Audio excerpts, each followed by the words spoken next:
அன்பு நிறை உலகத்தமிழ் கேள்வி செல்வர்களே, தேய் நாட்டிலிருந்து தொல்காப்பிய இலக்கணம் செவிமடுக்கும் உங்கள் அனைவருக்கும் என் வணக்கம்.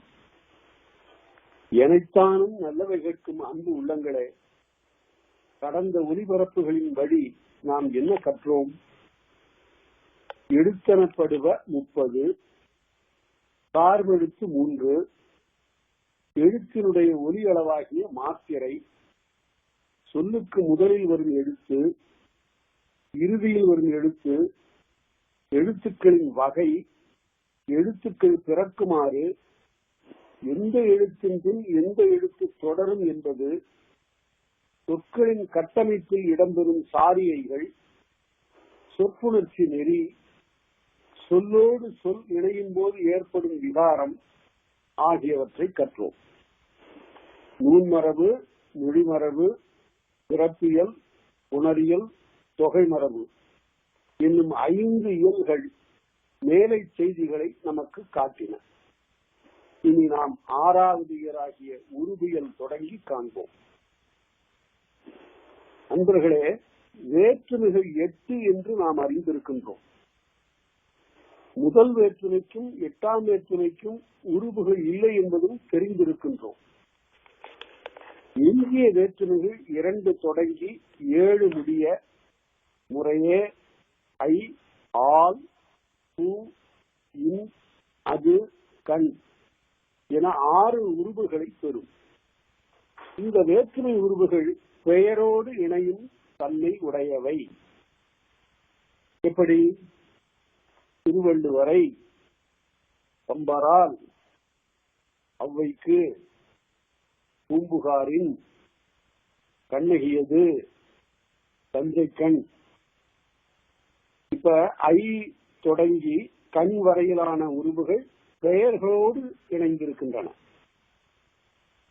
என வேற்றுமை உருவுகள் பெயரோடு இணைவதை காண்கிறோம். இந்த வேற்றுமை உருவுகள் வினை சொற்களோடு சேருமா? இலக்கணம் கற்பதில் ஒரு இன்றியமையாத இடம் இது. வேற்றுமை உருவு பெயரோடு சேரும், ஒரு வினைமுற்றோடு சேருமா என்பது ஒரு வினா. வேற்றுமையை வினை சொற்கள் ஏற்பதில்லை, பெரும்பாட்டை தமிழ்ச்சங்கம் சேர்ப்பதில்லை என்று கவிஞர் சுரதா ஒரு இடத்துல ஒரு உவமைப்படுத்துகிறார்.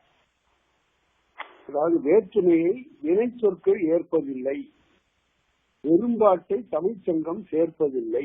பெயரோடுதான் வேற்றுமை இணையும். வினைமுற்றோட இணைந்தா என்ன ஆகும்? வந்தான் என்பது ஒரு வினைமுற்று, இறந்த கால வினைமுற்று என்று நாம் சொல்லுவோம். அந்த வந்தான் என்பதனோடு ஐ இணையாதா? இணையும். வந்தானே என்றால் இணைந்த பிறகு அது வினைமுற்றாக இராது. இது எப்படி ஆகும்? வினையாளனின் பெயராக மாறும். இதை நன்றாக நினைவில் வைத்துக் கொள்ளுங்கள். இந்த அடிப்படை இலக்கண நூல்களிலே முதலிலே கற்பிக்கும் போது சொல்லப்பட்டிருக்க வேண்டும். வேற்றுமையை வினை சொற்கள் ஏற்பதில்லை. நல்ல கவிதை வரி இது. எப்படி அழகா உவமைப்படுத்தி இருக்கிறார் பாருங்க. வேற்றுமையை வினை சொற்கள் ஏற்பதில்லை, வெறும்பாட்டை தமிழ்ச்சங்கம் சேர்ப்பதில்லை என்று சொன்னார். வந்தான் என்னும் வினைமுற்றை ஐவுறுக்கு சேர்ந்தால் அது வினை சொல்லாக இராது. வந்தானே என வினையாளனின் பெயராக ஆகிவிடும். அது மட்டுமன்று, தொல்காப்பியர் வினையாளனின் பெயரை தொழிற்பெயர் என்று குறிப்பிடுகின்றார். நம்முடைய காலத்துல நம்ம நடத்தல், ஆடுதல், பாடுதல், கேட்டல், மகிழ்தல், உண்ணுதல், உறங்குதல் இவற்றையெல்லாம் நாம தொழிற்பெயர் என்று சொல்லுவோம். வந்தானை, கேட்டானை, நின்றானை, பாடியதை, வந்ததை, உறங்கியதை என்பவற்றையெல்லாம் நாம வினையாளனின் பெயர் என்று சொல்லுவோம். தொல்காப்பியர் அவற்றையும் தொழிற்பெயர் என்று சொல்லுகிறார். வந்தவன், வந்தவனை, படித்தவனால் நல்லவனுக்கு என்று எல்லா காலத்தோடும் பொருத்தி வினையாளனின் பெயர்களோடு வேற்றுமை உருவுகள் வரும்.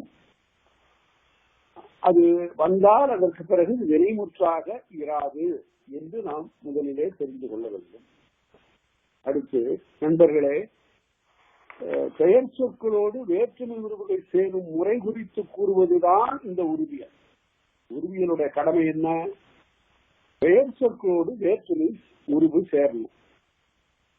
திருவள்ளுவர் என்பது பெயர், திருவள்ளுவரை. கம்பர் என்பது பெயர், கம்பரால் என்பது உருவு சேர்ந்தது. இந்த உருவு சேருகின்ற முறை பற்றி சொல்லுவதுதான் இந்த உருவியல். இந்த உருவியல் என்பதில் இடையினரு, அதை மறந்து விடக்கூடாது. உருவியல் என்னும் இந்த இயல் என்பதை நாம் அறிய வேண்டும். சரி, சில பெயர்களோடு சில வேற்றுமை உருவுகள் எதன் துணையின்றி சேர்ந்துவிடும். நேரடியா கொண்டு போய் பெயரோட வேற்றுமை உருவை சேர்க்கலாம். நான் சொன்னது போல திருவள்ளுவரை கம்பரால், கண்ணனை கண்ணனால், கண்ணனது, இதெல்லாம் நேராக சேர்ந்து விட்டது, எந்த விதமான தடையும் இல்லை. ஆனால் எல்லாமே இப்படி சேர மாட்டான். எல்லா உருவுகளும் எல்லா பெயர்களோடும் இப்படி சேர்ந்து விடுவதில்லை. சேர மாட்டாத, சேர இயலாத உருவுகளுக்கு இடையில நாம சில சாரியைகளை செருக வேண்டும். சில மறைகளில் சில பிரிவுகள் சென்று படிய மாட்டார். நினைச்சு பாருங்க, சில நட்டு சில ஸ்குருல கொண்டு போய் பொருத்தினா பொருந்த மாட்டான். என்ன செய்வதப்ப? அப்போது ஒரு தகட்டுப்பட்டையை, அதாவது ஒரு வாஷர், மறையில் இட்டு பின் திருகை முடுக்குவார்கள். இப்படி சொல்லோடு பொருந்தாத உருவை நன்றாக கவனிக்க வேண்டும். இப்படி சொல்லோடு பொருந்தாத உருவை பொருத்த பயன்படுவதுதான் சாரியை. சாரியைக்கு இலக்கணம் இதுதான், முன்பே பார்த்திருக்கிறோம். பொருந்தாத உருவை பொருத்த பயன்படுவது சாரியை. எனவே உருவியலில் 2 வகையான புணர்ச்சிகளை சொல்ல போகிறார். இப்ப ஒன்று சாரியை புணர்ச்சி, இன்னொன்று சாரியை இல்லா புணர்ச்சி. இரண்டும் இடம்பெறும். இப்போது நாம் நூற்பாக்களை பார்க்க தொடங்குகிறோம். அ, ஆ, உ, ஊ, ஏ, ஔ என்னும் அப்பால் ஆறன் நிலைமொழி முன்னர் 6 எழுத்துகள். அகரக்குறில், ஆகார நெடில், உகரக்குறில், ஊகார நெடில், ஏகார நெடில், ஔகாரம் நெடில் என்ற இந்த 6 எழுத்துக்கள் நிலைமொழி முன்னர் வேற்றுமை உருவுக்கு இன்னே சாரியை. இந்த 6ம் ஒரு நிலைமொழியினுடைய ஈற்றிலே வந்து இருந்தால் பல என்பதில் அகரம், நிலா என்பதிலே ஆகாரம், உடும்பு என்பதில் உகரம், பூ என்பதில் ஊகாரம், தே என்பதில் ஏகாரம், வௌ என்பதில் ஔ. இவ்வாறு இந்த 6 ஈடாகின்ற போது, வேற்றுமைகளோடு பொருந்துகிற போது நடுவில் என்ன சாரியை வரும்? இன்சாரியை வரும். இதுதான் இந்த நூற்பாவினுடைய கருத்து. இப்ப எடுத்துக்காட்டு பார்ப்போம். பல, பல என்றால் என்ன பொருள்? இது பெயர் சொல்கிறத மறந்துவிடக்கூடாது. பல என்பது பெயர் சொல், அகர ஈறு. பல என்பது பலா என்பதனுடைய மரத்தினுடைய பெயராகவும் கொள்ளலாம். பல என்பது குறிப்பு வினையாளனின் பெயராகவும் கொள்ளலாம். எப்படி இருந்தாலும் இது பெயர் தான். பல கூட்டல் இன் கூட்டல் ஐ, பலவினை. ரொம்ப நுணுக்கமா நாம பார்த்தா நமக்கு வேறு ஒரு செய்தியும் இதுல புலப்படும். இந்த பல என்பதையும் இன் என்பதையும் சேர்க்கிற போது தலையும் இன்னும் வரல, நடுவுல ஒரு வகர நெய் வருகிறது. அந்த வகர நெய் என்னது? அதுக்கு பேரு உடம்படு நெய். யகரமும் வகரமும் உடம்படு மெய்யாக வரும் என்பதை நாம் முன்பு பார்த்திருக்கிறோம். அணி அழகு என்றால் அணி அழகு. அதே போல பலவினை என்று வருகிற போது உடம்படுமை வருகிறது. யகரமும் வகரமும் உடம்படுமைகள் என்பதனை ஒரு அடிப்படை விதியாக நீங்கள் தெரிந்து கொள்ள வேண்டும். யகரமும் வகரமும் உடம்படுமைகள். சரி, பல கூட்டல் இன் கூட்டல் ஐ பலவினை. நிலா கூட்டல் இன் ஐ ஆகார இரு. நிலா கூட்டல் இன் கூட்டல் ஐ நிலாவினை. உடும்பு கூட்டல் இன் கூட்டல் ஐ உடும்பினை. பூ கூட்டல் இன் கூட்டல் ஐ பூவினை. பூ என்பது ஓரெழுத்து ஒரு மொழி. அந்த ஓரெழுத்து ஒரு மொழியில முதலும் இறுதியும் எல்லாமே ஊ என்ற நெடில் உயிரெழுத்து. பூ கூட்டல் இன் கூட்டல் ஐ பூவினை.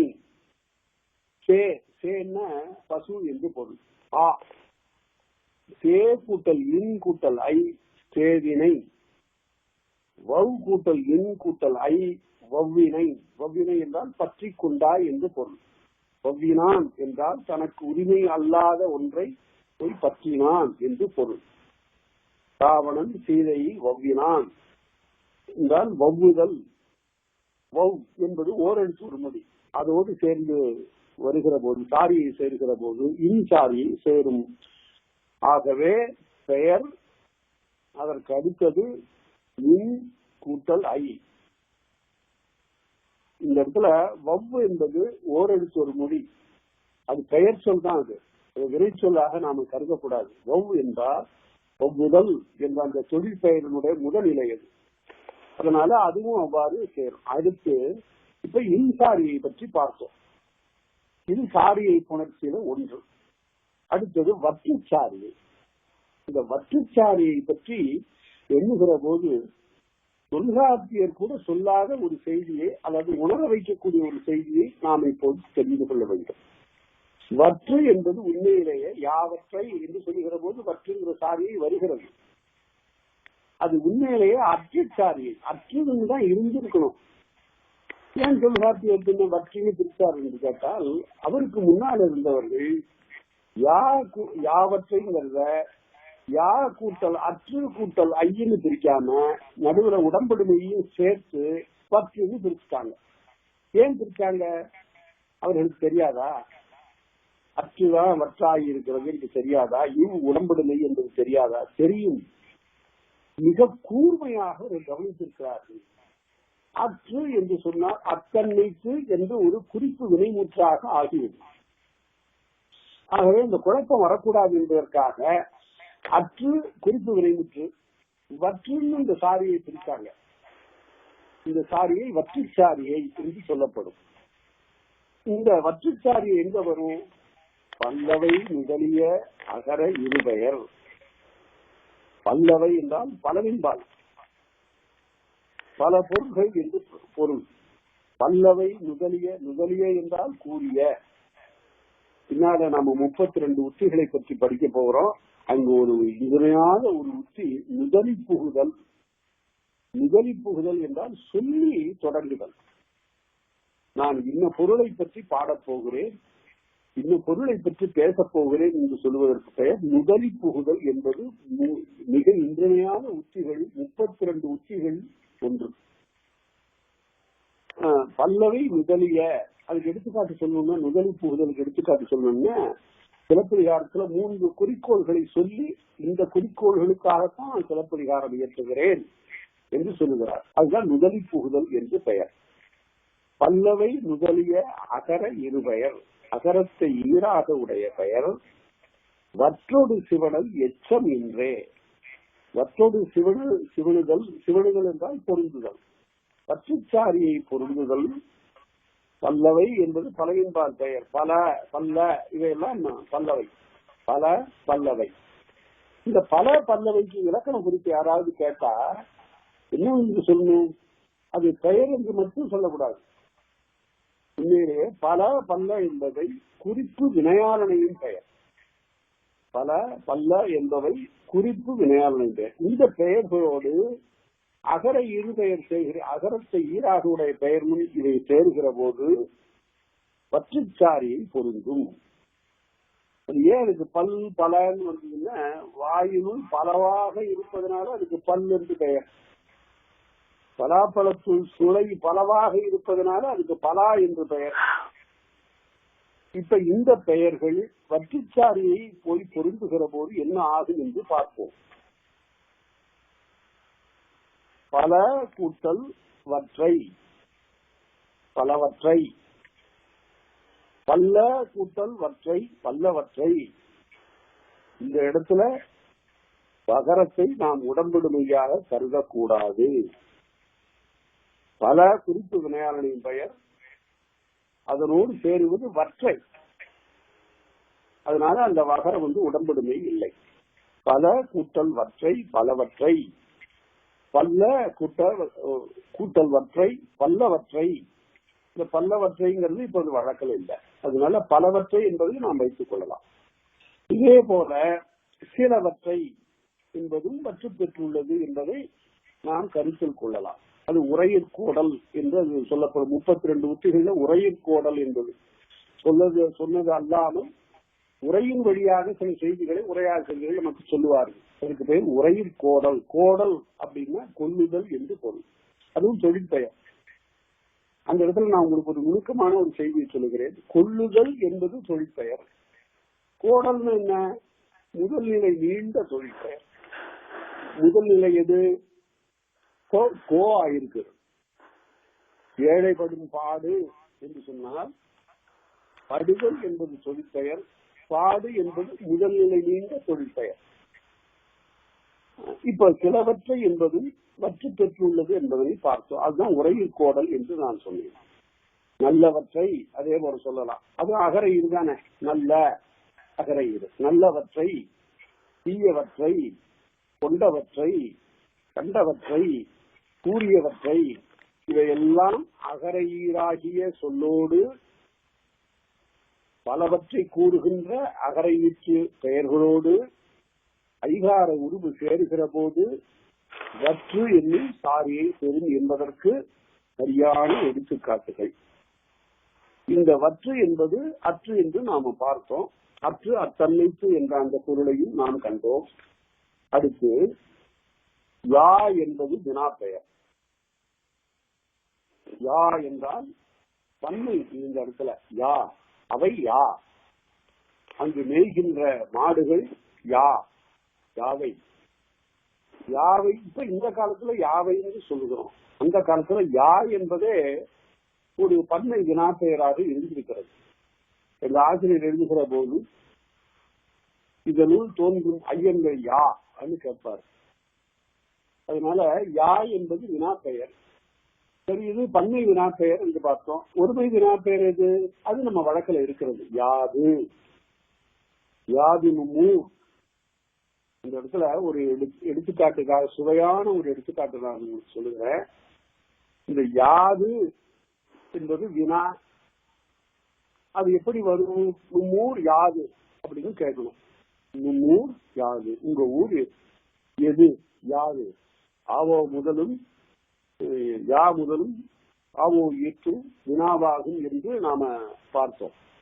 இப்ப யாது, நும்மூர் யாது, இத இளம்பூரணர் என்று ஒரு சமண முனிவர் நமக்கு தொல்காப்பியத்திற்கு முதல் உரையாசிரியர் அவர் தான்.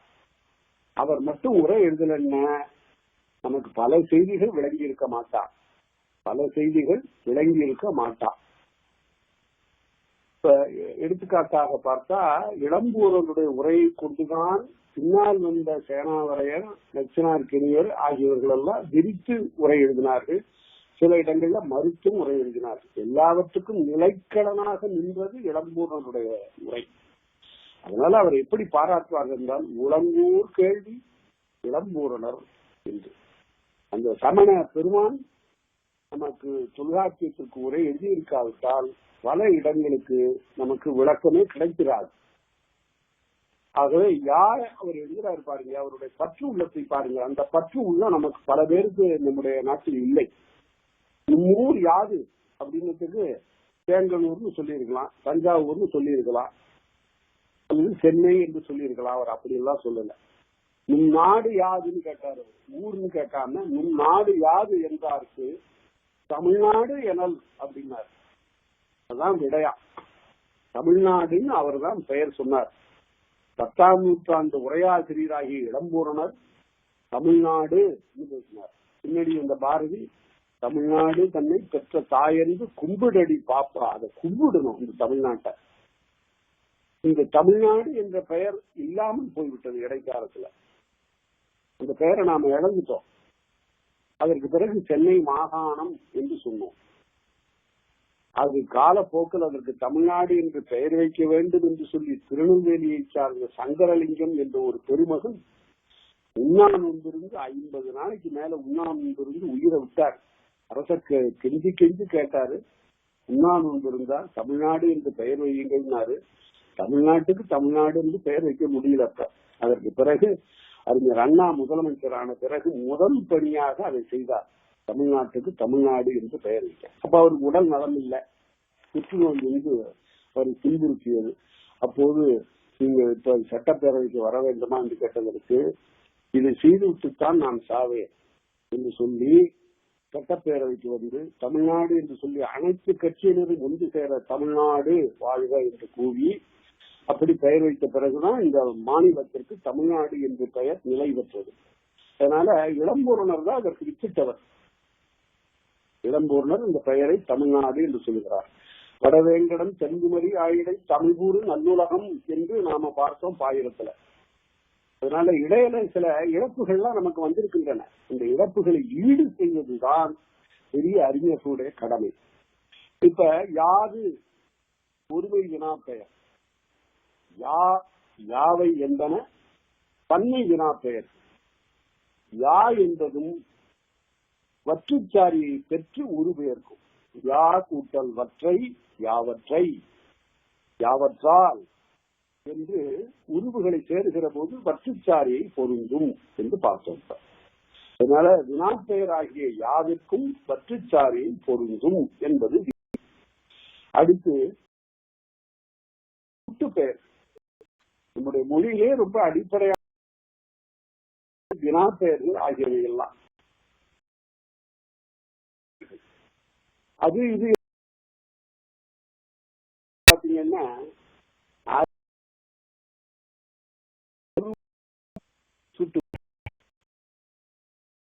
சொல்லணும்னா அவை இவைன்னு சொல்லணும்.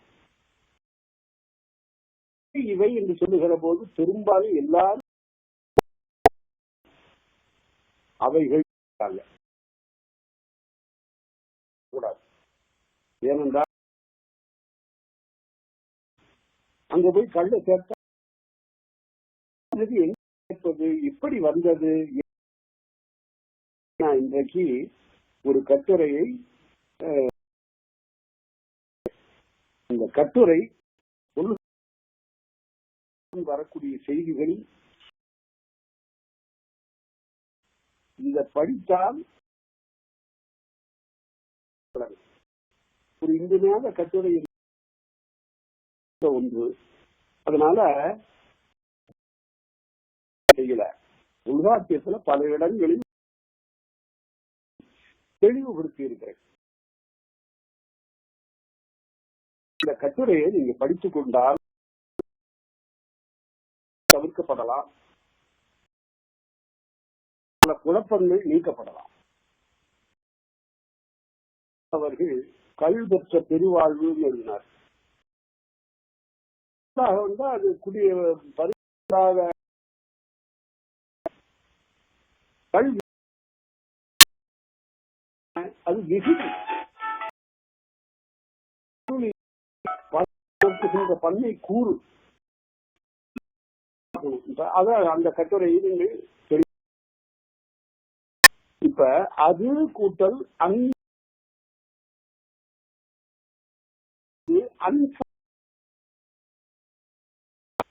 அன்சாரியை ஏற்கும். வற்றுச்சாரியை பார்த்தோம்.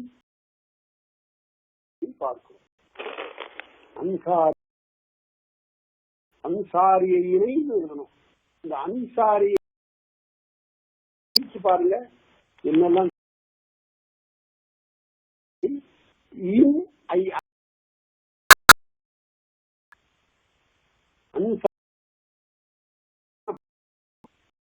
அடுத்து அன்சாரியை சேரும். கூட்டலை அதனை இது இதனை என்று வரும். தரம் ஏறிய நெய் கெட்டு அது கெட்டு அன்சாரியையும் உருவையும் சுட்டு முதல் உகரம் அன்னோடு சிவனி என்கின்ற சொல்லு வழக்கில்லாம போய்விட்டு கொண்டு வந்த ஒரு பெருமை திருவிக்கடை நக்கீரன் சிவஞான முனிவருடைய உரையை பொருள் சிவனுதல் சிவனி பொருந்தி என்று பொருள். உகரம் கெடுமே. அது சுட்டு பெயர். இதுவும் ரொம்ப தெளிவாக என்பது சுட்டு மேல போய் இன்னும் தெளிவாக நாம பார்த்தா என்பவையெல்லாம் முற்றியலும் இது அதிகமாக ஒழிக்கப்படுகிறது.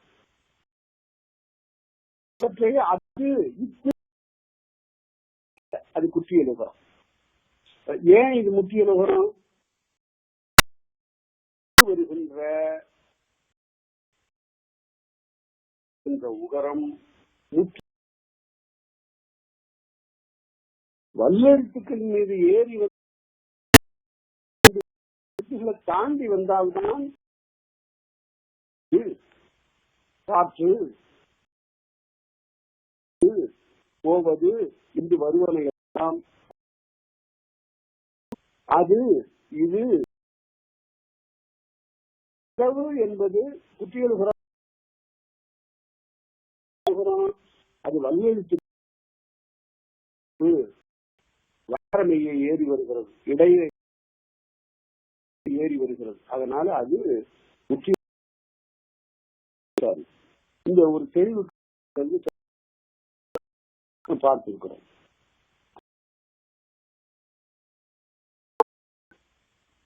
சேருகிற அதனை இதனை என்று ஆகும். இந்த இடத்துல அது அந்த உகரம் கெட்டு நெய் ஒழிச்சுன்னா இட்டு இருக்கு. உகரம் கெட்டு விட்டது. உகரம் நெய் விட்டு ஓடும் பாரு. சேர்ந்த உடனே வேற ஒரு சொல் வந்து சேர்ந்த உடனே நான் உகரம் ஓடி போய் விடுகிறோம். உக்குரல் அதெல்லாம் இலக்க சுவையாக நம்ம இலக்கணத்துல பார்த்தா அருமையான ஒரு எடுத்துக்காட்டு. பெரியவர்களுக்கு இந்த வருகின்ற குரல் இது திருக்குறள் 17வது குறள். இந்த 517 குறள் எளிமையானதா தெரியும். கொண்டால் அவர் எவ்வளவு உணர்த்துகிறார் எல்லாம் என்பதை எடுத்துக்காட்டு கொண்டு நாம் தெரிந்து கொள்ளலாம். ஆனால் இவன் முடிக்கும் என்ற அவன் கண் விடல்.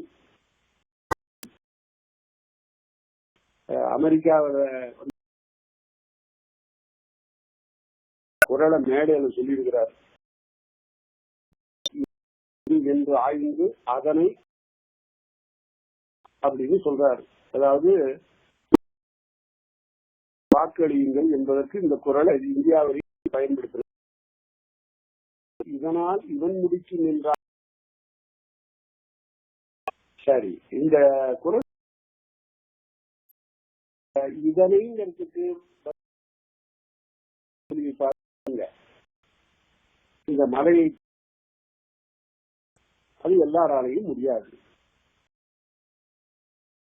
செயல், அல்லது நம்மால முடியாது.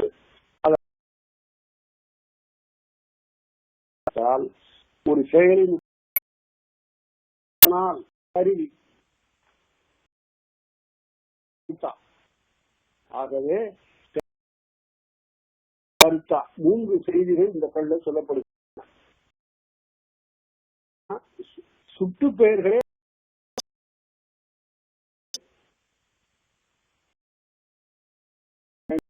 சுட்டு பெயர்களை பயன்படுத்தாம குறிப்பிட்ட ஆளினுடைய பெயரையோ சொல்லியிருந்தா மட்டுமே பொருந்தி இருக்கும். சுட்டு பெயராளர் சொன்னதுனால பொருந்தி வருவதாக கருதியால் காலமறிந்து தக்க காலத்தை அறிந்து அந்த இடத்துல இன்னொரு கருவி துப்பாக்கி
நான் நீயும் தவறில்லை. உங்ககிட்ட வந்து நான் பேசினேன், நீ பேசாம போறது உன்னுடைய தவறே இல்லை. ஏனென்றால் நீயும் தவறில்லை. நின்னை புறங்கடை போதரவிட்ட நுமரும் தவறில்லை. இந்த நீ நின்று நுமர் எல்லா இடத்தையும் அங்க வந்துடும்.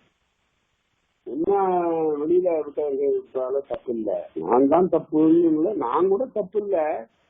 இப்படி ஒரு அழகான பெண் நீதிபதியாக வருகிறாள், மனத்தை பேதலிக்க விடக்கூடிய ஆண்கள் எல்லாம் அப்பாலே போய்விடுங்கள் என்று அந்த அரசு வந்து பறையறைஞ்சிருக்கணும். என்ன இதுக்கெல்லாம அரசன் பறையறைவான்னா, ஆமா யானை குளிக்க வருகிற போது மதம் கொண்ட யானை வருகிறது எல்லாரும் போய்விடுங்கள் என்று பறையறையவில்லையா? அதுபோல அழகான பெண் ஒரு வீதி வழியாக வருகிறாள். வேதனைப்படுகின்ற அல்லது உள்ளம் சிதைகின்ற ஆடவர்கள் எல்லாரும் அப்பால் போய்விடுங்கள் என்று அரசும் பறையறைந்திருக்கு. அவனுடைய கடமை என்று ஒரு காதல் பித்தேறிய ஒருவன் பேசுகிறான். இது கலித்தொகையில வருகிறது. இது ஒரு வகையான கைக்கலை. அதாவது தன்னுடன் அவளுடன் தருக்கிய புணர்த்து சொல்வது பெறான் சொல்லி இன்புறுதல். இதெல்லாம் சொல்லி இன்புறுதல், அவ்வளவுதான்.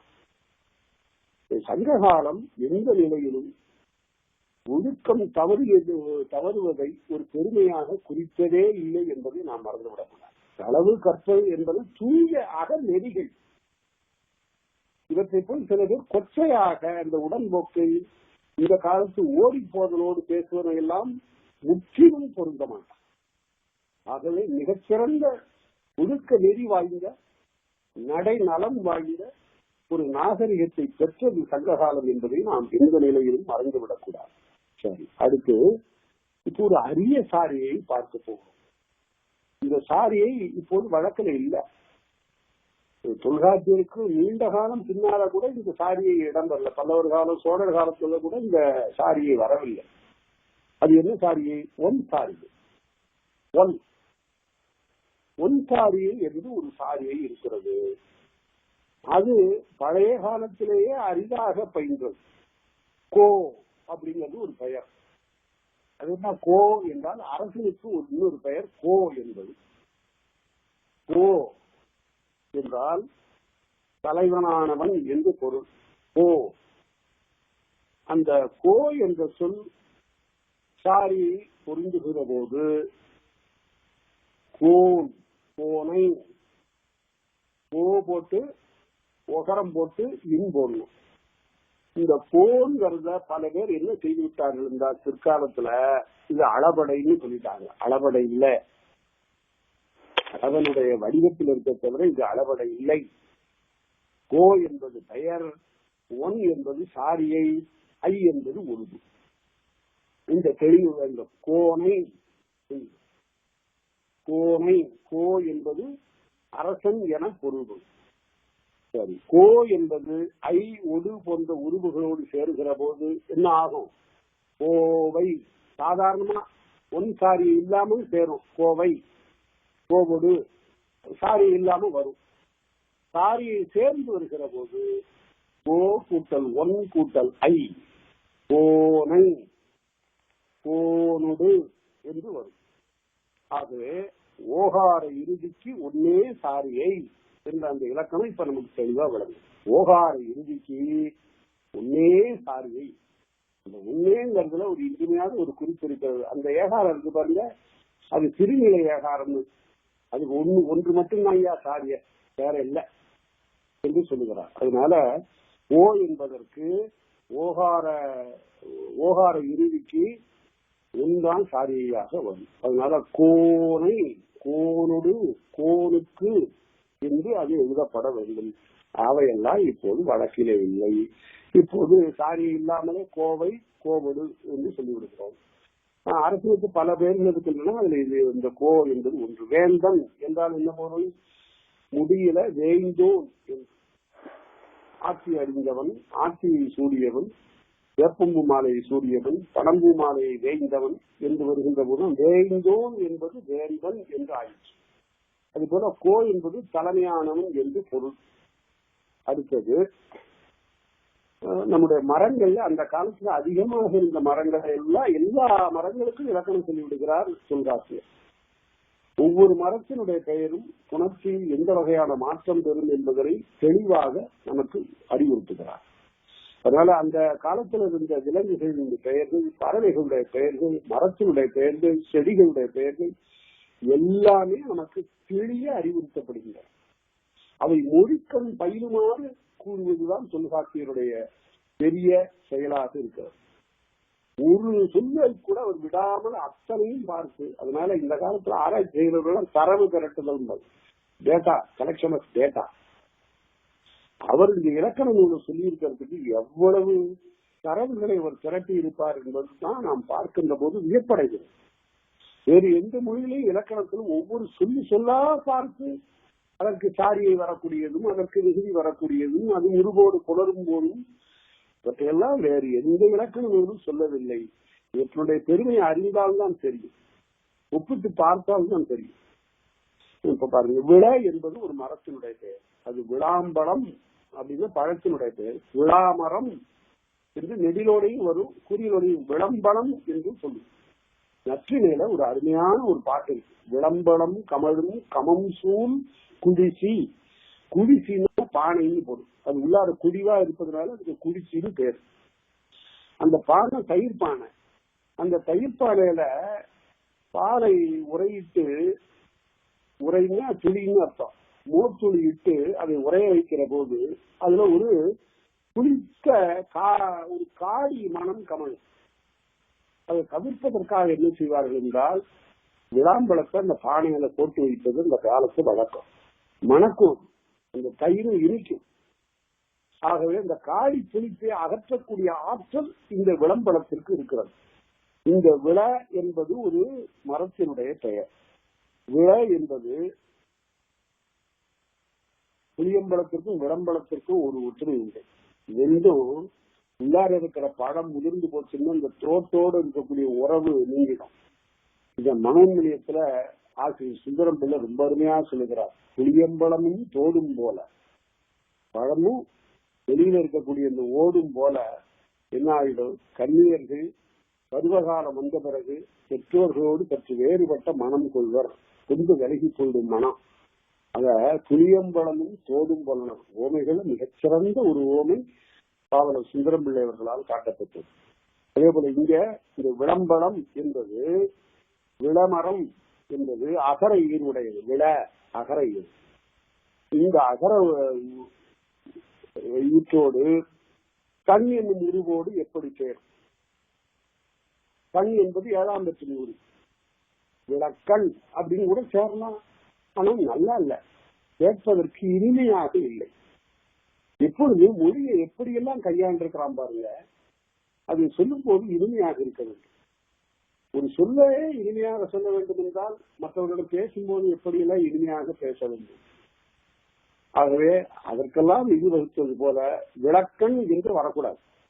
அப்படி வருவதை இலக்கணம் தான். அது இலக்கணம் என்று வருவதை பற்றி இலக்கண பிழை என்று சொல்ல முடியாது. தனி சேர்த்தா அந்த இடத்துல சரியாக வரும். அந்த விளக்கண் என்று சொல்லுகிற போது நடு விள கூட்டல் கண் என்று வருகிற போது நடுவில் அத்துச்சாரியை சேருங்கள். விளவத்துக்கண் என்று வர வேண்டும். அதே போல பலா, அது ஆ என்ற நெடில் ஆகார இரு, விள அகர இரு, பலா ஆகார இரு, பலாவத்துக்கண், விளவத்துக்கண், பலாவத்துக்கண். இந்த 2 எடுத்துக்காட்டுகளை நினைவில் வைத்துக் கொண்டிருந்தாலே அந்த நூற்பார் நினைவில் வந்துடும். விளவத்துக்கண் பலாவத்துக்கண் என்று வரும். ஆ என்னும் மரப்பெயர் கிளவிக்கு எப்படி உரை சொல்வது?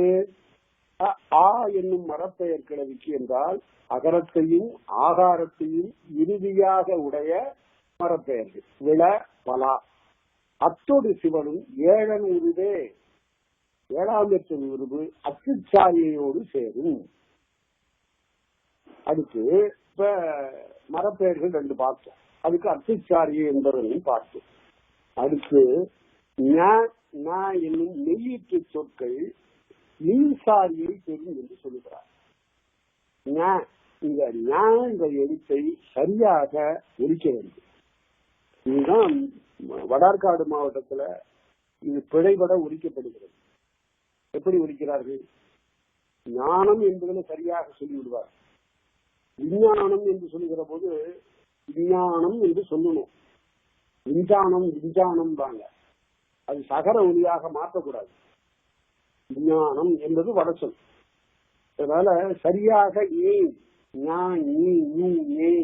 நோ அப்படின்னு சொல்லுவோம். இப்ப உறிஞ்ச் என்பது ஒரு நகர புள்ளியை நகர மெய்யை ஈராக உடைய சொல். என்ன சொல்லுது? உறிஞ்ச்.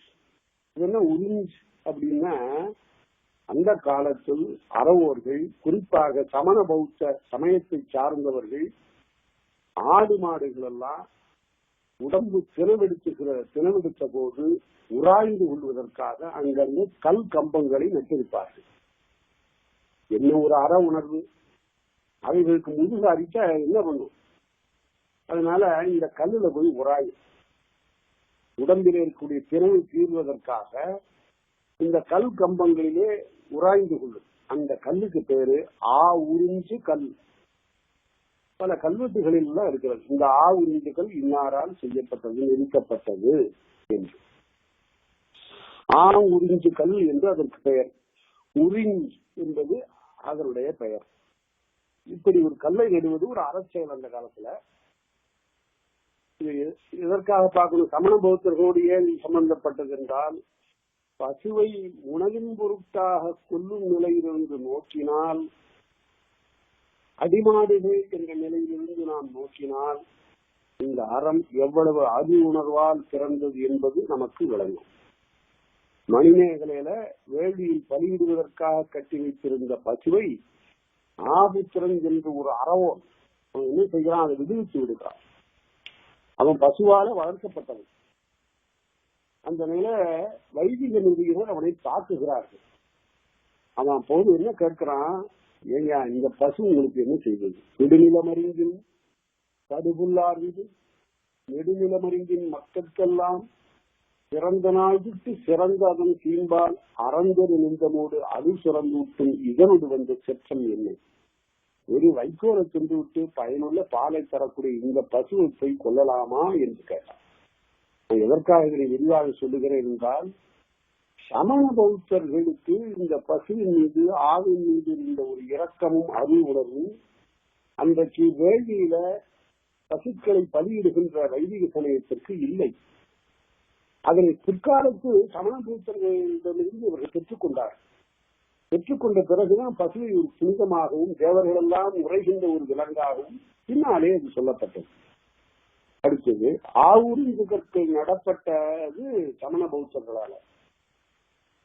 இந்த ஆவுரிஞ்சு கல் எழுதலும், ஆவிற்கு குடிநீர் தொட்டிலை சமைத்தலும், வழிபோக்கர்களுக்கு தண்ணீர் பந்தல் சமைப்பதும், சுமையோடு செல்பவர்கள் இளைப்பாறுவதற்கு சுமை தாங்கி அமைப்பதும், இவையெல்லாம் பெரிய ஈகை இல்லை. இவற்றுக்கெல்லாம் தான் பேர் ஒப்புரவுன்னாரு திருவள்ளுவர். இதெல்லாம் ஒரு மனிதனுடைய கடமை, எளிமையாக செய்ய வேண்டிய அருள் உணர்வால் செய்யக்கூடிய கடமைகள். இது ஒப்புரவு செயல்கள். இந்த ஒப்புரவுங்கிறது பாருங்க, ஆங்கிலத்தில் மொழி எடுத்து பாருங்க. இந்த ஒப்புரவுக்கு நீராக ஒரு சொல் இருக்கா? இல்ல. ஒப்புரவுங்க, அவனை ஒப்புரவு இல்லாதவன் அப்படின்னா உலகத்தோடு சேர்ந்து ஒழுகாதது, உலகத்திற்காக ஒழுகாதது, பிறருக்காக எந்த விதமான பணியும் செய்யாதவன் என்று பொருள். ஒப்புரவு இல்லாதவன் அத ஜியு போப் மொழிபெயர்க்கிற போது கிரேஷியஸ் கம்ப்ளைசன்ஸ் என்று மொழிபெயர்த்தார். சரி, அடுத்தது இந்த உறிஞ்சுங்கிற சொல்லுக்கு இன்சாரி வருகிற போது உரிஞ்சினை என்று வரும். அதுதான் அவர் சொன்னார். அடுத்தது உறிஞ்சு போலவே பொருள் என்று ஒரு சொல். இது என்ன ஈடு உடையது? இந்து என்ற ஈரை உடையது. இது என்ன இன்னும் தன்னகரம், தன்னகரம் என்று நினை சொல்ல வேண்டும். பொருள் என்னும் நகரமை நகர மெய்யிட்டு சொல்லும் இன்சாரியை பெற்று வேற்றுமை உருவை சேரும். எப்படி? பொருளினை, பொருள் என்றால் உப்பு, ஒப்புமை என்று பொருளுடைய சொல். அதாவது வலிமையில ஒத்தவர்கள் சண்டையிடுவதுதான் பொருள். அவனோடு பொருளனாயினான் அப்படின்னா பொறக்கூடியவன் ஆகினான். சமமாக இருக்கக்கூடியவன் செய்யக்கூடியதுதான் போர். ரெண்டு பேரும் சமமான வலிமையுடையவர்களாக இருந்து பொருள் என்ற அந்த நிலையில் இருந்தால் அவர்களுக்கு பெயர் பொருளர். அவர்கள் செய்வதுதான் போர். முதல்நிலை நீண்ட தொழிற்பெயர். பொருதல் என்பது தொழிற்பெயர். போர் என்பது முதல் நிலை நீண்ட தொழிற்பெயர் என்று நினைவில் வைத்துக் கொள்வோம். அடுத்தது வகர மெய்யீட்டு சுட்டுப்பெயர்கள் உணர்கின்ற வகைகளை சொல்லுகிறார். அடுத்து வகர மெய்யீட்டு சுட்டுப்பெயர். வகர மெய்யீட்டு சுட்டுப்பெயர்கள் என்ன? வகர மெய்யீட்டு சொற்கள் மொத்தம் தமிழ்ல 4 இருக்கு. முன்பே பார்த்தோம். நான்மொழி ஈற்றது என்று சொன்னார். இவ்வுங்கிறது 4 இடத்துல வரும். அவ்வு, இவ்வு, உவ்வு. இந்த உவ்வு வழக்கில் இல்ல, இந்த காலத்துல இருந்தது. ஆ, இ, உ, சுட்டு, சுட்டெழுத்துகளுக்கு பின்னால வருகின்ற வகரமை, இதையெல்லாம் சுட்டு பெயர்கள். வகர ஈற்று சுட்டு பெயர்கள்.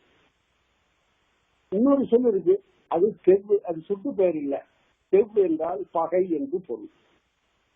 அதனால அது பெயர் சொல். செவ்வு என்று வரும்.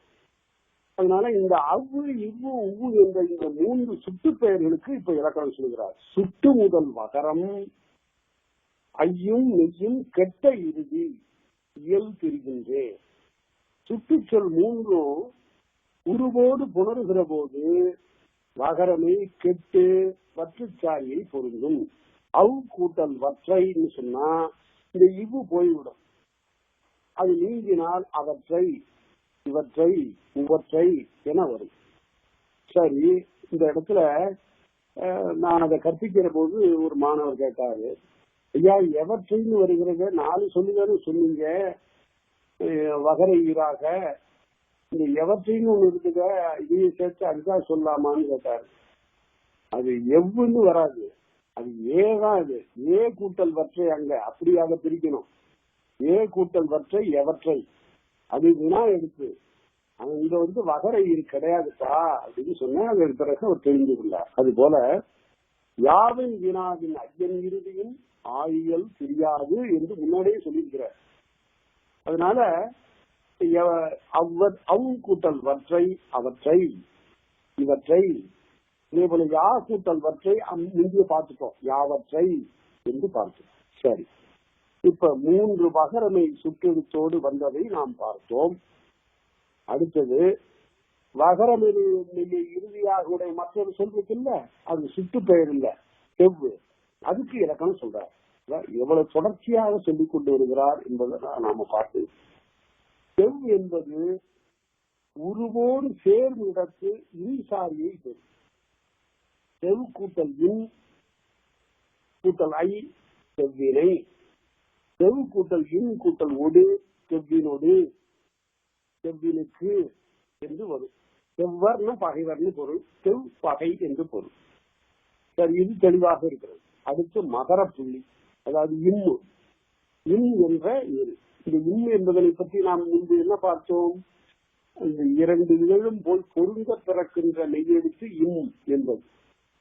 அது இந்த மெய்யெழுத்து வரிசை யாராவது கேட்டா நாம சொல்லணும். இக்கு, இன்னு, இச்சு, இட்டு, இன்னு, இத்து, இப்பு, இம்முன்னு சொல்றோமே, இது என்ன வரிசைன்னு சொன்னா சொல்லி பாருங்க, வரிசை தெரியும். இக்கு தொண்டையில இருந்து வருது, இக்கு. அதுக்கு அடுத்தது இங்கு கொஞ்சம் தள்ளி வருது, இக்கு, இன்னு, இச்சு, இட்டு, இன்னு, இத்து, இப்பு, இன்னு. கடைசியில இன்னுல முடியும் இதழ்ல. அதனால தொண்டையிலிருந்து தொடங்கி இதழ் முடிகிற வரையில, இம் வரையில, அப்புறம் யாரால உள்ளார இருக்கக்கூடிய மாற்றங்களால நிகழக்கூடிய இடையெழுத்துகள். இந்த வரிசையே, நெடுங்கணக்கு வரிசையே ரொம்ப சயின்டிபிக், ரொம்ப அறிவியல் முறைப்படி அமைந்த எழுத்து. பிற மொழிகள் இந்த எழுத்துகளுக்கு இந்த ஏன் இந்த வரிசைன்னு கேட்க முடியாது. அப்படித்தாங்க இருக்கு வழக்கம், மரபு. இங்க அப்படி இல்ல.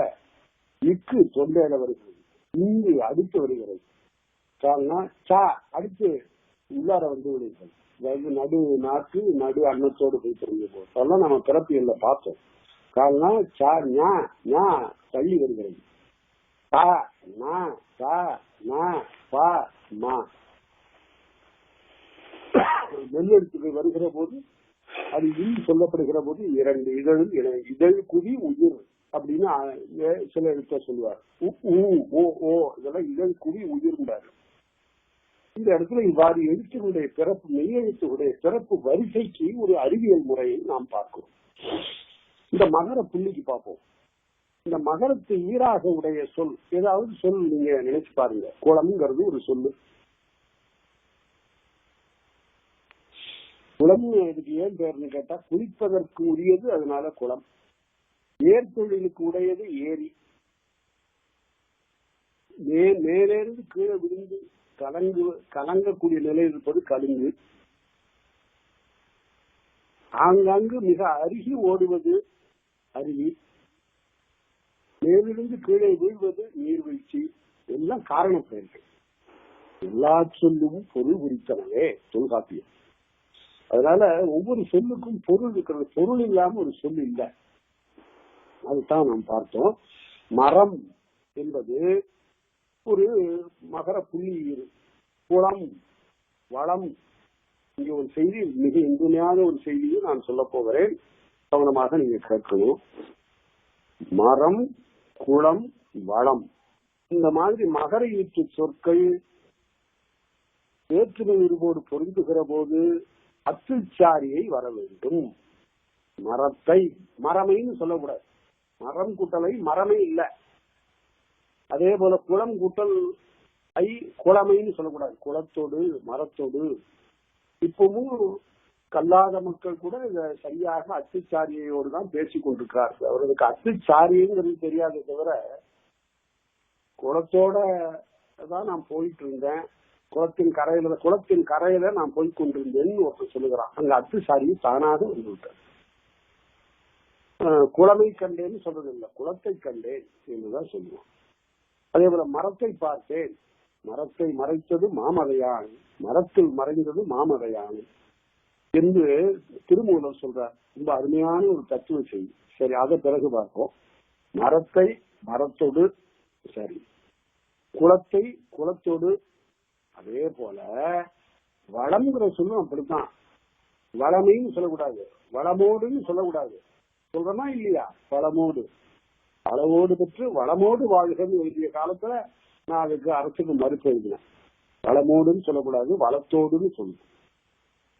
அத்துச்சாரியை பொருந்தும் என்பதுதான் விதி. அப்ப வளமோடுன்னு சொன்னா குளமோடுன்னு சொல்லலாம், மரமோடுன்னு சொல்லலாம் இல்லையா? ஆகவே இந்த இடத்துல இலக்கணம் இப்படி பிழைவிட்டு விட்டது என்பதை பார்க்கிறோம். வளமோடு என்பது பிழை. சரி, மகர மெய்யில் சில இடங்களில் இன்சாரியை பெறும், சில இடங்கள்ல இன்சாரியை பெறும். உரும்னா இடைநறு, உரும்னா இடி என்று பொருள். உரும் உறதாது, அறவும் தப்பாது, காட்டு மாவின் உருகன் செய்யாது என்று சிலப்பதிகாரத்துல ஆசிரியர் இளங்கோடிகள் சொல்லுவார். உரும் என்றால் இடி. உரும் கூட்டல் இன் கூட்டல் ஐ உருமினை, உருமினை இடியினை என்று பொருள். சரி, அதுவும் இப்ப இலக்கணம் தெளிவாக நமக்கு மகர ஈற்று சொற்களை பற்றி விளங்கிற்று. நீ என்பது மின் என்று ஆகும் என்று நாம் முன்பு பார்த்தோம். அந்த நீ என்பது அப்படியே நின்று உருவு ஏற்காது, அது மின் கூட்டல் ஐ என்று ஆகும்னு பார்த்தோம். நின்னை நினக்கு என வரும். அதே போல நீர் நீர் என்னும் முன்னிலை பன்மை பெயர் என்ன ஆகும்? நுண் என்று திரிந்து சாரியை பெறாமல் உருவு ஏற்கும். சாரியை பெறாமல் உருவு ஏற்கும். எப்படி? நுண் என்பது என் இறுதி இயற்கையாகும். அது இயல்பு, விகாரம் இல்லை. நுண் கூட்டல் ஐ நும்மால், நும்மை நும்மை, நும்மால் நுமக்கு, நும்மின் நுமது, நுங்கன் என்று வரும். இந்த காலத்துல இந்த நும்னு யாரும் எழுதுறது இல்லை. அறிஞர்கள் எழுதுகிற போது அவ்வாறு எழுதுவது வழக்கம். நம்மை சென்னையில் நாம் கண்டோம் என்று எழுதுவார்கள். சில ஆதீனங்கள் எழுதுகிற போது நல்ல பழந்தமிழ் படுதல் மீது பற்று கொண்ட இலக்கண நெறி பிறழாத ஆதீனங்கள் எழுதுகிற போது நம்மை யாம் சென்னையில் கண்டோம் என்று எழுதுவார்கள். அது இப்ப எப்படி இருக்கு? உண்மை, உண்மை, உம்மால், உமக்கு அப்படி வந்து விட்டது. அந்த நூல இருக்கிற நகரமே போய்விட்டது. இப்ப உண்மை, உம்மால், உமக்கு. உண்மை எனக்கு தெரியலையா அப்படின்னு சொல்லு. காலப்போக்கில் என்ன ஆகிட்டு என்றால், இந்த உண்மைன்னு சொன்னா மரியாதை குறைவு என்று கருதிதான் உங்கள் இந்த கல்வி விதியை சேர்த்தோம். இந்த கல்வி விதி பல குழப்பங்களை நம்முடைய மொழியில ஏற்படுத்தி விட்டது. இப்போது நிலை பெற்றுக் வந்துவிட்டது. அது அகிரணை பொருளுடையதாக நாம கருதவில்லை. தொல்காப்பிய இலக்கணத்திலிருந்து நாம் மாறிவிட்டோம். கல்லுடி சிவடும் அவ்வியற்பெயரே கொள்வெளியுடைய பலவரி சொற்கே, பலவின்பாலாகிய சொற்களுக்குத்தான் சொல்ல வேண்டும் என்று தொல்காப்பிய விதித்தவரை நாம் மாற்றிவிட்டோம். இப்ப நீங்கள், அவர்கள் என்றெல்லாம் சொல்லுகிறோம். அதை பற்றி தான் இந்த கட்டுரை இருக்கிறது. இந்த கட்டுரை பல ஐயங்களை தீர்க்கக்கூடிய ஒரு கட்டுரை. அதை நீங்கள் நன்றாக பார்த்துக் கொள்ளலாம். இப்ப நும்மை, நும்மால், நுமக்கு, நும்மின், நுமது, நீங்கள் இப்படி புணரும். இதுதான் விதி. அடுத்தது பன்மை இடப்பெயர்களுடைய சிறிதை சொல்லுகிறார். நான் என்பதற்கு இலக்கணம் ஒருமையை சொல்லணும். அது ஒருமை இடப்பெயர். இப்ப பன்மை இடப்பெயர்களுக்கு சொல்ல சொல்கிறார். நாம், யாம், தாம், இந்த 3 பெயர்களுக்கு சொல்லுகிறார். இந்த நாமுக்கும் யாமுக்கும் என்ன பொருள்? நானுக்கும் யானுக்கும் என்ன பொருள் என்றால், நான் போகிறேன் என்று சொன்னால் ஒருத்தன் தனியாக போகிறான். யான் போகிறேன் என்று சொன்னாலும் அதே பொருள் தான், அதுல வேறுபாடு இல்லை. ஆனா நாம் யாம் என்பதுல வேறுபாடு இல்லை. நாம் போவோம் ஐயா அப்படின்னா முன்னிலையில் இருக்கக்கூடியவரையும் உளப்படுத்திக் கொள்வதை சேர்த்துக்கிறோம். நாம போவோம், நாம செய்வோம், நாம் அதை பற்றி எண்ணி பார்ப்போம் என்றால் எதுக்கு இருக்கிறவரையும் சேர்த்து சொல்வது. ஆனா யாம் அப்படி கருவதில்லை அப்படின்னு சொன்னா கண்ணை ரொம்ப மரியாதையாக சொல்லிக் கொள்ளக்கூடிய வழக்கு தான் இந்த யாம். யாம் அப்படி கருதவில்லை அப்படின்னு யாங்கள், நாங்கள் என்ற அந்த பொருளை ஒருவரே சொல்லிக் கொள்வது. அதனால இந்த பன்மையில 2 வகையா இருக்கிறது. நாம் என்பது முன்னிலையாரை உளப்படுத்திய பன்மை. இது பேர் என்ன? முன்னிலையாரை உளப்படுத்திய பன்மை. யாம் என்பது முன்னிலையாரை உளப்படுத்தாத பன்மை. இந்த வேறுபாட்டை தெரிந்து கொள்ளுங்கள். இப்ப பார்ப்போம். நாம் தன்மை பன்மை இடப்பெயர். யாம் என்பதும் தன்மை பன்மை இடப்பெயர். தாம் என்பது படர்க்கை இடப்பெயர். அவர்தாம், அவர்கள்தாம். எழுதும்போது இந்த தாம்ங்கிறத கொஞ்சம் நன்றாக சிந்தித்து பார்த்து நீங்கள் எழுதுங்கள். பல கருத்துகள் தான் நூலில் கூறப்பட்டன அப்படின்னு சொல்லி எழுதணுமே தவிர பல கருத்துகள் தான் எழுதுறாங்க. எல்லாரும் நாங்கள் தான் வந்தோம்னு எழுதுறாங்க. எழுதக்கூடாது. தன்மைக்கு தாம் தான் வரணும். நாங்கள் தான், யாங்கள் தான், அவைகள் தான் என்று அந்த இடத்துல பன்மையாக இருந்தா தாம்னு எழுதணும், ஒருமையா இருந்தா தான் எழுதணும். அவன் தான் கூறினான், அது பிழை இல்லை. ஆனா அவர்தான் கூறினார்னு எழுதணும். அந்த இடத்துல மரியாதை பண்ணது ஒருத்தனா இருந்தாலும் கூட மரியாதை பண்ண அந்த இடத்துலயும் தாம் தான் போகணும். அவர்தான் கூறினார், அவர்தான் கேட்டார். இது மிக சரியாக ஒரு இலக்கண குறிப்பு. அடுத்தது இதை எப்படி வேற்றுமை உரிமைகளை சேர்க்கின்றன என்று பார்த்தோம். தாம் நாம் என்னும் மகர இறுதியும் யாம் என் இறுதியும் என்னென்ன என்னும்னு பொருள். யாம் என் இறுதியும் அதனோர் என்ன எதனோர் என்ன நும் என்பதற்கு சொன்ன இலக்கணம் போல, நம் நும் என்பதற்கு சொன்ன இலக்கணம் போல அப்படிங்கிறார். யாம் என் இறுதியும் அதனோர் என்ன ஆ ஏ ஆகும். இந்த இடத்துல ஆகாரம் எகரமாக மாறும். யாம்ங்கிறதுக்கு ஆகாரம் எகரமாகும்னா யாம் எம் ஆகிவிடும். யாம் என்பது எம் ஆகிவிடும். ஆ ஏ ஆகும் யாமின் இறுதி. அதனோர் என்னன்னு சொல்லிட்டதுனால தாம் நாம் என்பது நாம் என்பது நம் என்று ஆனது போல தாம் நாம் என்பது தம் நம் என்று ஆகும். தாம் தம்மை, நாம் நம்மை, அப்படிதான் உருவேற்கும். தாம் தம்மை உருவேற்கும் போது அது நெடுமுதல் குறுகும். தாம் தம்மை, நாம் நம்மை, யாம் எம்மை. யாமுக்கு மாத்திரம் ஒரு மாறுபாடு, ஆகார எகரமாகணும். அதற்கு பிறகு மகரத்தை ஏற்றது. ஆவையின் எகரமை கெடுதல் வேண்டும். எகரம் போய்விடும், எகரம் வந்துடும், எம் என்று ஆகும். சரி, இந்த பன்மை இலக்கணத்தை தெரிந்து கொண்டோம். அடுத்து எல்லாம் என்பதை காணலாம். இந்த சொல்லை பல இடங்களிலும் இந்த காலத்தில் தவறாகவே எழுதி கொண்டிருக்கிறார். எல்லாம் என்பதை நாம் இப்போது பார்க்க போறோம். இது என்ன ஈறு? மகர ஈறு. மகர மெய் ஈராக உடையது என்று பார்த்தோம்.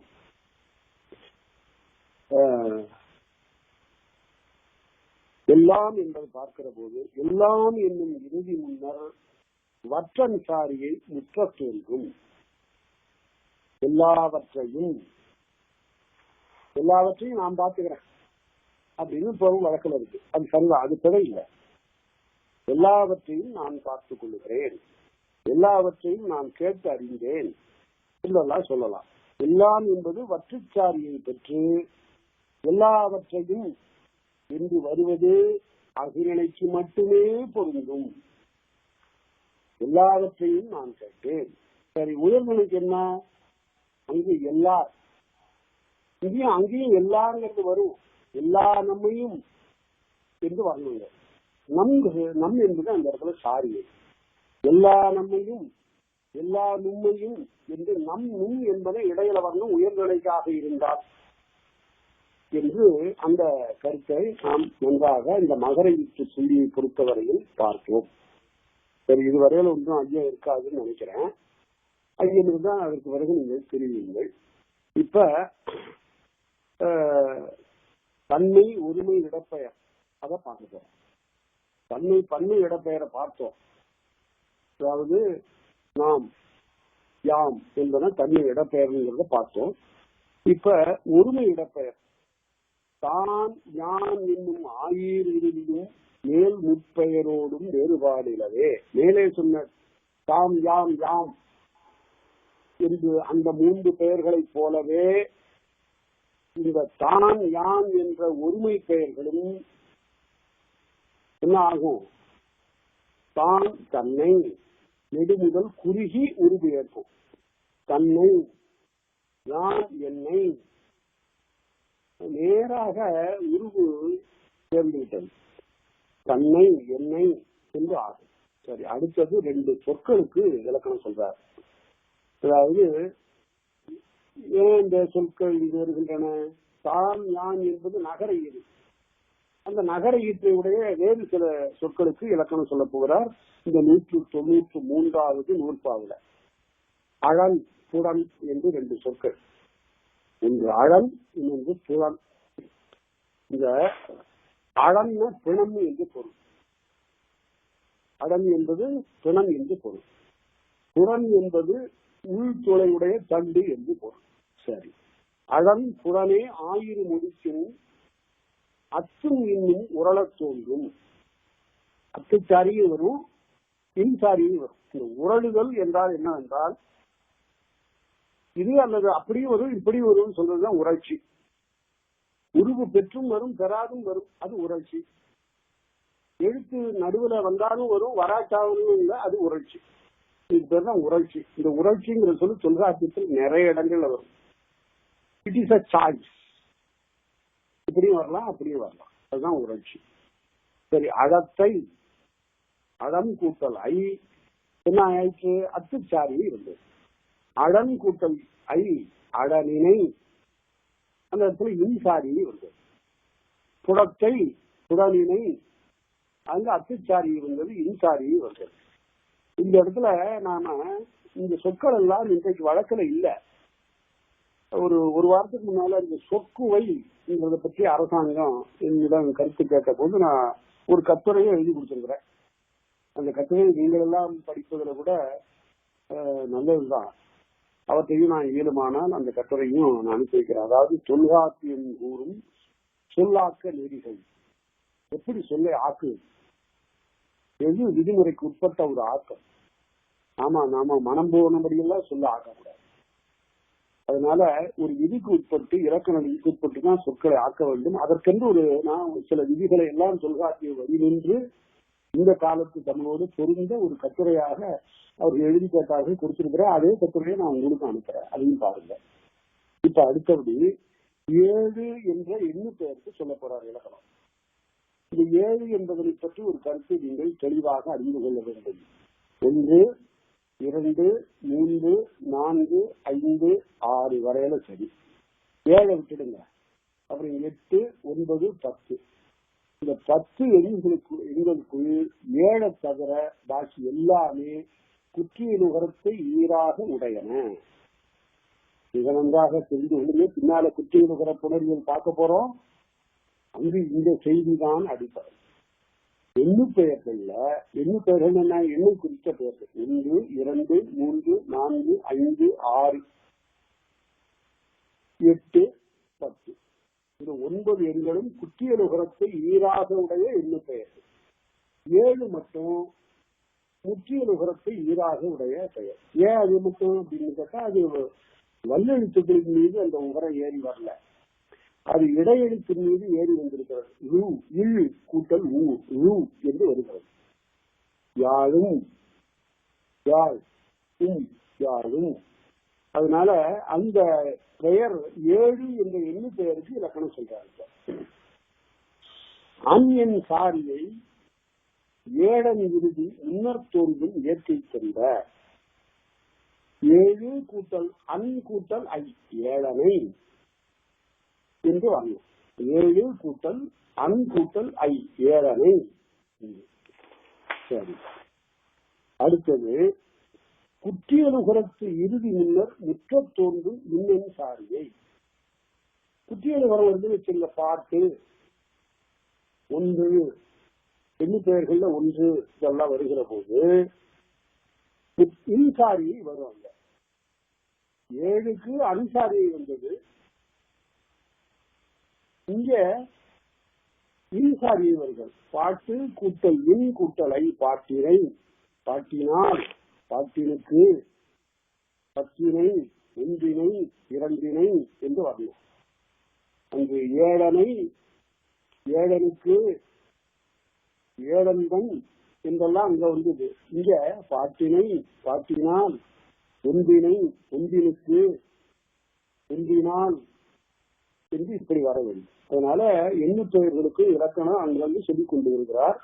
குற்றியலுகிற ஈருடைய சொற்களுக்கு சொன்னார். பாட்டு, காற்று, காற்றினை, காற்றினுக்கு மைந்தன். அனுமன் சொல்லுகிறான் ராமாயணத்துல, யாரப்பா அப்படின்னு ராமன் கேட்கிறா. அதுக்கு வந்து விடை சொல்லுகிறா, நான் காற்றினுக்கு மைந்தன் என்று சொல்ற. அஞ்சனைக்கு காற்றின் மைந்தன் என்று சொல்லுகிறான். அதனால அங்க சரியாக அந்த வேற்றின் உருவம் பொருந்தி வந்ததற்கு அது ஒரு வழக்காற்றை காட்டுகிறது. அடுத்தது நெட்டெழுத்து இன்பர் ஒற்றுமிக தோன்றும் அப்பால் மொழிகள் அவ்வழியான. நெட்டெழுத்தை அடித்து வருகின்ற குற்றியலுகரங்களில் சில நெட்டித்து உருவேற்கும். ஒரு நெட்டெழுத்து இருக்குன்னு வச்சுங்க, வீ என்பது ஒரு நெட்டெழுத்து. வீடு என்றால் ஒரு நெட்டெழுத்தை அடுத்து வந்து ஒரு குற்றியலுகரம். என்ன குற்றியலுகரம்? வீடுங்கிறது நெடில் தொடர் குற்றியலுகரம் என்று இதனை சொல்ல வேண்டும். பாடு, காடு இதெல்லாம் நெடில் தொடர் குற்றியலுகரங்கள். யாது என்பது கூட நெடில் தொடர் குற்றியலுகரம். சரி, யாது என்பது நெடில் தொடர் குற்றியலுகரம். எது என்பது குற்றியலுகரம் இல்ல, அது ஒற்றை குறியின் பின்னால் வருவதனால அது முற்றியலுகரம். அது, இது, எது எல்லாம் முற்றியலுகரங்கள். இப்ப பாருங்க, வீடு நெடிலை அடுத்து வந்த குற்றியலுகரம். அது ஐ உருவோடு சேருகிற போது இது ரெட்டித்து உருவேற்கும். வீட்டை, நாட்டை, கூற்றினை, கூற்றொடு, கூறு கூற்றொடு, கூற்றினை, கூறு கூட்டல் ஐ, கூற்றினை, ஒற்று வெட்டித்து வருகிறது. சரி, அதே போல இந்த வெட்டிக்கின்ற குற்றியலுகரம் சாரியை பெறாது என்று சொல்லுகிறார். அவைதான் இயற்கையாகும் செயற்கை என்ற. வீடு கூட்டல் ஐ ஒற்று வெட்டிக்கினை தவிர சாரியை வருவதில்லை. வீட்டினை அப்படி வந்திருக்குத அப்படின்னு கேட்கிறீங்க. இப்ப வீடு கூட்டல் ஐ வீட்டை, நாடு கூட்டல் ஐ நாட்டை, கூற்று கூட்டல் ஐ கூற்றினை அப்படின்னு வருகிற போது அவர் சொன்னாரு, இயற்கையாகும் செயற்கை என்ற அப்படின்னு சொல்லிட்டாரு. இயற்கையா இருக்கும் அந்த இடத்துல சாரியை வராதுன்னு சொன்னாரு. ஆனால் வருகிறதேங்கிறது நமக்கு ஐயா. எப்படி? வீட்டினை இன்சாரியை வந்துருச்சு. மேல சொன்ன கூற்றினைங்கிறதுல கூட இன்சாரியும் இருக்கிறது. அதனால சாரியை வராதுன்னு நீங்க சொல்லியிருக்கிறாருன்னா அது அவருடைய காலத்து நிலை. பின்னால வந்து விட்டதுனால உரையில் கோடல்ங்கிற உத்தியினால உரையாசிரியர் இவ்வாறு வரப்பெறும் இதையும் கொள்கைன்னு சொல்லியிருக்கிறாங்க. அதனால காலந்தோறும் மொழி மாற்றம் அடையும். அந்த மொழி மாறுதலுக்கு ஏற்று புதிய இலக்கணம் தோன்றும். அதனால்தான் நன்னூல் தோன்றியது. தொல்காப்பியம் காலத்தில் இருந்த மொழிநிலை வேற, கவரஞ்சியார் காலத்தில் இருந்த மொழிநிலை வேற. அதனால அந்த மொழிநிலைக்கு தகுந்தாற் போல பெரிய வேறுபாடுகள், நிறைய வேறுபாடுகள் இல்லை, கொஞ்சம் தான். அவர் தொல்காப்பியர் சார்பெடுத்து 3ன்னு சொன்னாரு, நன்னூலாசிரியர் சார்பெடுத்து 10ன்னு சொன்னாரு. அதற்கு சில காரணங்கள் இருக்குன்னா அவை அந்த இடத்துல நாம பார்ப்போம். இப்ப வீட்டினை யாட்டினை, யாட்டினைன்னு யாடு கூட்டல் ஐ ஒற்று ரெட்டிக்குங்கிறது மேலை விதி. இந்த இடத்துல இன்சாரியையும் பெறலாம் என்று விதிவிலக்காக நாம் பார்க்கிறோம். யாட்டினை, வீட்டோடு, வீட்டின் கண் என்றெல்லாம் சாரியை பெற்றும் வருவது சிறுபான்மை என்று கொள்கைன்னு உரையாசிரியர். சிறுபான்மை சில இடங்கள்ல வரும். சரி, எண்ணின் இறுதி அன்னொடு சிவனை. எண்ணி பெயர்களாக இருந்தா அன்சாரியை பொருந்தும்.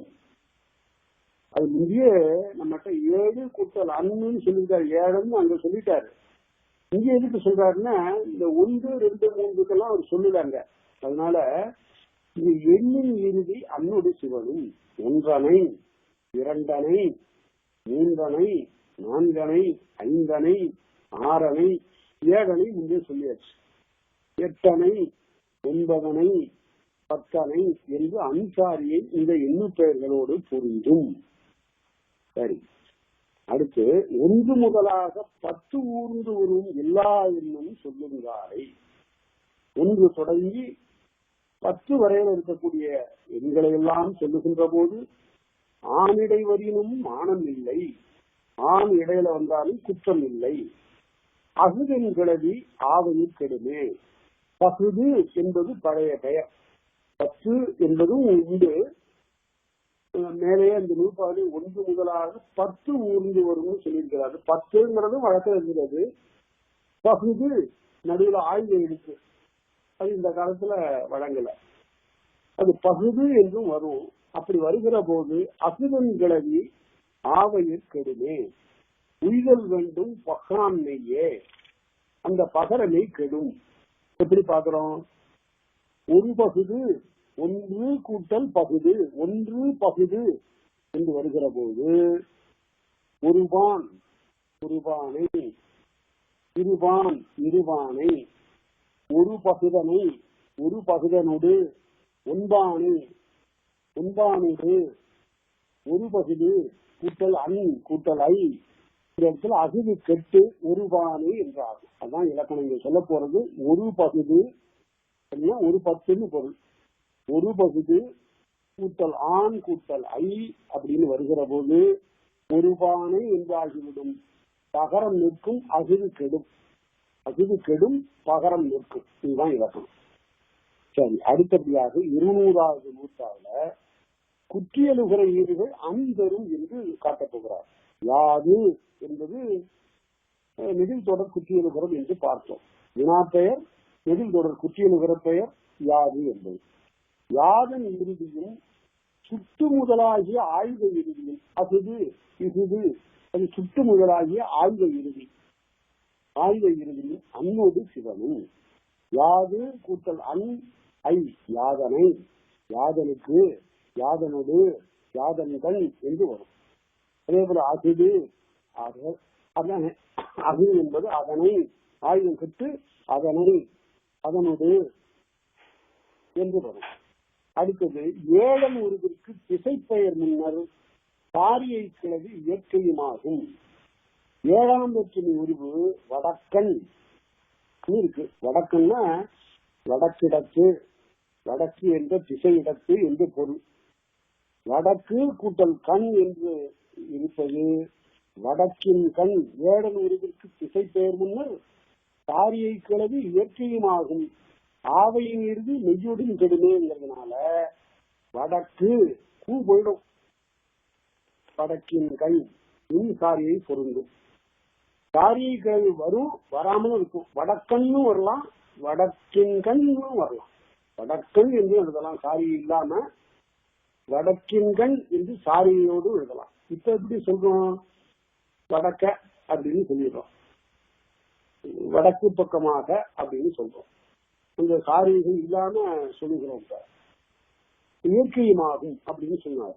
அடுத்தது புள்ளி இறுதியும் இந்த 202வது நூற்பா கடைசி நூற்பாது. புள்ளி இறுதியும் உயிரிரு கிளவியும் உயிரை இறுதியாக உடைய சொல்லும். புள்ளி இறுதியும் உயிரை இறுதியாக உடைய சொல்லும் சொல்லிய அல்ல ஏனைய எல்லாம். இதுவரையில நிறைய உயிர் இறுதியாக உடைய சொற்களுக்கு விழ பலா அந்த சொற்களுக்கு சொன்னாரு. மெய் இறுதியாக உடைய சொற்களுக்கு சொன்னாரு. இன்னு இன்னு இவற்றுக்கெல்லாம் சொன்னாரு. சொல்லி அல்ல ஏனைய எல்லாம் சொன்னது தவிர மற்ற உள்ளவற்றை எல்லாம் சேருங்காலை ஆராய்கிற போது உருவொடு சிவனி சாரியை நிலையும் கடப்பாடு இல்லவே. மற்றவற்றுக்கு சாரி வர வேண்டும் என்று தேவையில்லை. எடுத்துக்காட்டு பார்க்கணும். நாய்ங்கிறது ஒரு சொல்.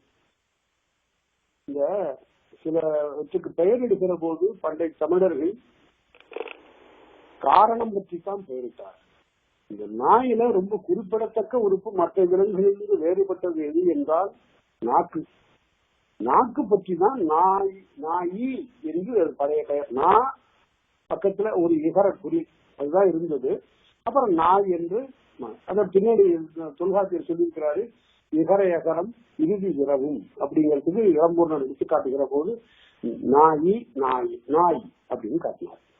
இந்த நாய்ங்கிற சொல்லு வேற்றுமொழியோடு சேர்கிற போது நாயை அங்க சாரியை வர்றதில்லை.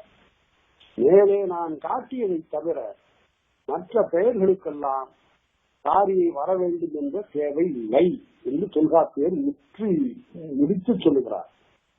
நாயை நாயினை, தீயை தீயினை.